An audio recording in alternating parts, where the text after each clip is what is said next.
السلام علیکم دوستو، آج کی اس ویڈیو میں حضرت عثمان غنی رضی اللہ تعالیٰ عنہ کی فضیلت اور ان کی حیات زندگی کے بارے میں جانیں گے۔ تقریباً 1,24,000 انبیاء کرام اس دنیا میں مبعوث فرمائے گئے ہیں، یا کم و بیش 2,24,000 انبیاء کرام نے اپنے قدم سے اس دنیا کو سرفراز فرمایا۔ وہ لوگ صاحب اولاد بھی ہوئے، لڑکا والے بھی ہوئے اور لڑکی والے بھی ہوئے۔ تو جن لوگوں کے ساتھ انبیاء کرام نے اپنے صاحبزادیوں کو منسوب فرمایا، وہ یقیناً عزت و عظمت والے ہوئے، اس لیے کہ اللہ کے نبی کا داماد ہونا ایک بہت بڑا مرتبہ ہے جو خوش نصیب انسانوں ہی کو نصیب ہوا ہے، مگر اس سلسلے میں جو خصوصیت اور انفرادیت حضرت عثمان غنی رضی اللہ تعالی عنہ کو حاصل ہے وہ کسی کو نہیں، کہ حضرت آدم علیہ السلام سے لے کر حضور خاتم الانبیاء نبی کریم صلی اللہ تعالی علیہ وسلم تک کسی کے نکاح میں نبی کی 2 بیٹیاں نہیں آئی، لیکن حضرت عثمان غنی رضی اللہ تعالی عنہ کے نکاح میں صرف نبی نہیں بلکہ نبی الانبیاء اور سید الانبیاء جناب احمد مجتبی محمد مصطفیٰ صلی اللہ تعالی علیہ وسلم کی 2 صاحبزادیاں ایک بعد دیگرے نکاح میں آئیں۔ اور صرف یہی نہیں بلکہ حضرت علی رضی اللہ تعالی عنہ سے یہاں تک روایت ہے کہ انہوں نے فرمایا کہ میں نے نبی کریم صلی اللہ تعالی علیہ وسلم کا یہ ارشاد سنا ہے کہ آپ حضرت عثمان غنی رضی اللہ تعالی عنہ سے فرما رہے تھے کہ اگر میری 40 لڑکیاں بھی ہوتی تو ایک بعد دیگرے میں ان سب کا نکاح اے عثمان تم سے کر دیتا، یہاں تک کہ کوئی بھی باقی نہ رہتی۔ اور امام بہقی نے اپنی سنن میں لکھا ہے کہ حضرت عبداللہ جعفی بیان فرماتے ہیں کہ مجھ سے میرے ماموں حسین جعفی نے دریافت کیا کہ تمہیں معلوم ہے کہ حضرت عثمان غنی رضی اللہ تعالی عنہ کا لقب ذو النورین کیوں ہے؟ میں نے کہا نہیں۔ انہوں نے کہا کہ حضرت آدم علیہ السلام سے لے کر قیامت تک حضرت عثمان غنی رضی اللہ تعالی عنہ کے علاوہ کسی شخص کے نکاح میں کسی نبی کی 2 صاحبزادیاں نہیں آئیں گی، اسی لیے آپ کو ذو النورین کہتے ہیں۔ اعلیٰ حضرت علیہ رحمت و رضوان تحریر فرماتے ہیں، نور کی سرکار سے پالا دوشالہ نور کا ہو مبارک تم کو ذو النورین جوڑا نور کا۔ سرکار اقدس صلی اللہ تعالی علیہ وسلم نے قبل اعلان نبوت اپنی صاحبزادی حضرت رقیہ رضی اللہ تعالی عنہا کا نکاح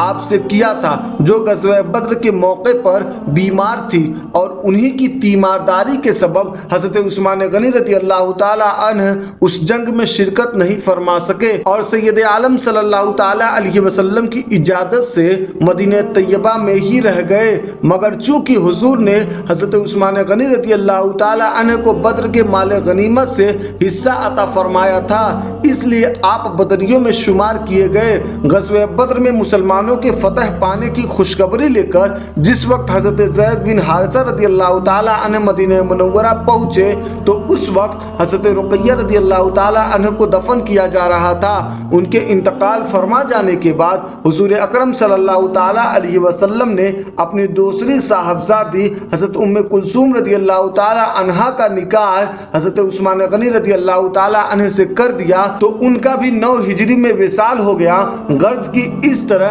حضرت عثمان غنی رضی اللہ تعالی عنہ ذو النورین ہوئے۔ آپ کے ایک صاحبزادے حضرت بی بی رقیہ رضی اللہ تعالی عنہا کے شکم مبارک سے پیدا ہوئے تھے، جن کا نام عبداللہ تھا۔ وہ اپنی ماں کے بعد 6 برس کی عمر پا کر انتقال کر گئے، اور حضرت بی بی ام کلثوم رضی اللہ تعالی عنہا سے آپ کی کوئی اولاد نہیں ہوئی۔ حضرت عثمان غنی رضی اللہ تعالی عنہ کا نام و نسب، آپ کا نام عثمان، کنیت ابو عمر اور لقب ذو النورین ہے۔ آپ کا سلسلہ نسب اس طرح ہے: عثمان ابن عفان ابن ابو العاص ابن امیہ ابن عبد شمس ابن عبد مناف، یعنی 5ویں پشت میں آپ کا سلسلہ نسب نبی کریم صلی اللہ تعالی علیہ وسلم کے شرح نسب سے مل جاتا ہے۔ آپ کی نانی ام حکیم جو حضرت عبد المطلب کی بیٹی تھی، وہ نبی کریم صلی اللہ تعالی علیہ وسلم کے والد گرامی حضرت عبداللہ رضی اللہ تعالی عنہ کے ساتھ ایک ہی پیٹ سے پیدا ہوئی تھی۔ اس رشتے سے حضرت عثمان غنی رضی اللہ تعالی عنہ کی والدہ حضور صلی اللہ تعالی علیہ وسلم کی پھوپھی کی بیٹی تھی۔ اور آپ کی پیدائش عام الفیل کے 6 سال بعد ہوئی۔ حضرت عثمان غنی رضی اللہ تعالی عنہ کا قبول اسلام۔ حضرت عثمان غنی رضی اللہ تعالی عنہ ان حضرات میں سے ہیں جن کو حضرت ابوبکر صدیق رضی اللہ تعالی عنہ نے اسلام کی دعوت دی تھی۔ آپ قدیم الاسلام ہے، یعنی ابتدائی اسلام میں ہی ایمان لے آئے تھے۔ ابن اسحاق کہتے ہیں کہ آپ نے حضرت ابوبکر صدیق رضی اللہ تعالی عنہ اور حضرت علی اور حضرت زید بن حارثہ رضی اللہ تعالی عنہم کے بعد اسلام قبول کیا۔ ابن سعد محمد ابن ابراہیم سے روایت ہے کہ حضرت عثمان غنی رضی اللہ تعالی عنہ جب حلقہ بگوش اسلام ہوئے تو ان کا پورا خاندان بھڑک اٹھا، یہاں تک کہ آپ کا چچا حکم بن ابی العاص اس قدر ناراض اور برہم ہوا کہ آپ کو پکڑ کر ایک رسی سے باندھ دیا اور کہا کہ تم نے اپنے باپ دادا کا دین چھوڑ کر ایک دوسرا نیا دین اختیار کر لیا ہے، جب تک تم اس نئے مذہب کو نہیں چھوڑو گے ہم تمہیں نہیں چھوڑیں گے، اسی طرح باندھ کر رکھیں گے۔ یہ سن کر آپ نے فرمایا واللہ لا ادعوہ ابدا ولا افارقہ، یعنی خدائے جلجلال کی قسم دین اسلام کو میں کبھی نہیں چھوڑ سکتا